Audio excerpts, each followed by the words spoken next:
a lot of times people just go up there to put the bucket that you need to catch the roof leak. That's right. But you do. If you find a bucket up there, that's not good. Bucket, no good. This is Las Vegas Real Estate Now with local real estate expert Harvey Blankfeld. Ben, I want to talk to you first, and I want to talk about home inspections. And I was mentioning before the program started that, to me, it's, when I'm working with a buyer, I want them to choose an inspection company that's going to do a thorough job. I don't want them shopping for the least expensive inspector. To me, that's like searching for the least expensive doctor when you need surgery. I mean, it's just silly. Let's find someone who's going to do a good, thorough job. So tell me, what's a good, thorough inspection that you guys would provide? That's what I've spent a lot of time probably thinking about and developing. I've been here in Vegas now doing this for 10 years, coming up, hard to believe. I've covered, 5,000 houses and probably supervised on another 5,000. So wow. I've just seen a lot that goes on. And I focused on not the minimum. Let's get above the minimum. Let's figure out what's good and complete, and making that a good experience for the client and the buyer, and actually for everyone involved too. Any inspector that you interview, you have to ask two questions. Do you use drones for roof inspections? Right. And do you use an infrared camera?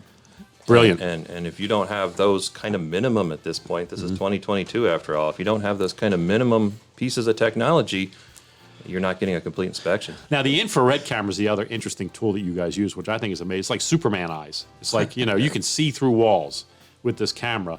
And what you're really looking for is moisture. Is that right? Primarily, yeah. I mean, we can tell a lot of things like thermal efficiencies, insulation values, energy efficiency things, missing insulation. But really, the presence of moisture is what shows up on there, too. Yeah. So if you have a spot where you think might have been moisture affected, you can take a look at it. You can say definitely yes or no. Moisture, no moisture. Or you'll see moisture show up at a spot that you didn't expect it. There you go. That's the other thing. What, in your mind, makes a complete report?